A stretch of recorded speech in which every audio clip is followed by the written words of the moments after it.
aha rero nari maze gutogosa ibirayi byahiye, ndangije mfata ipanu.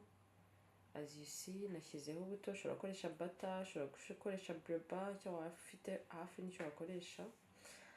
Hanyuma amavuta amaze gushya, amaze kuyacamusa,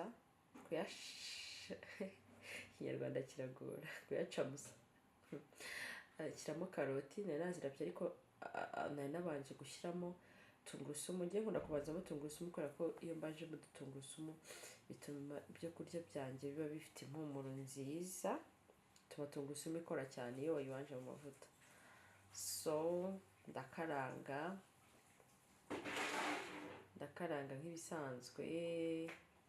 Iri ni ifunguro wategura ufite ubunebwe. Ni ifunguro nyine ryoroshye wategurira abana, wategurira abantu bakuru. Ryoroshye kandi riraryoshye kandi rifite intungamubiri.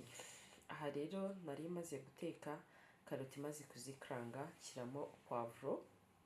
Ushobora gushyiramo iy'umutuku, ushobora gushyiramo iy'umuhondo. Ngiye hano nakoresheje iy'icyatsi kuko niyo nari mfite, gusa byose biryoha kimwe. Ibirayi rero nabifashe ndabikata, maze kubikata mbishyiramo. Wirinda kubisha cyane kugira bidashwanyuka nyine. Reba bya birayi byiza bidakunda gushya bishwanyuka.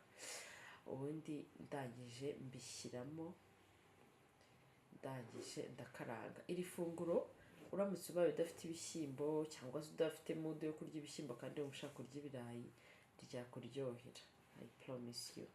Uzabigerageze nawe urebe. Hano nakomeje ndagaragura paka birashya. Birahiye. Narwaye gripe ariko ijwi ryanjye muryihanganire. Nari mahitamo nari mfite, nagombaga kubibasobanurira kugira ngo iri funguro riraryoha pe, riraryoha kandi riroroshye, kandi mu gihe gito mubona ko nta n'umwanya rimaze. Rihise rishya. Gusa nyine nuko iminota y'igihe natogosaga ntabwo nari natangiye gufirima, ariko urabona ko ari ibintu byoroshye. So dusubire guys, I love you so much.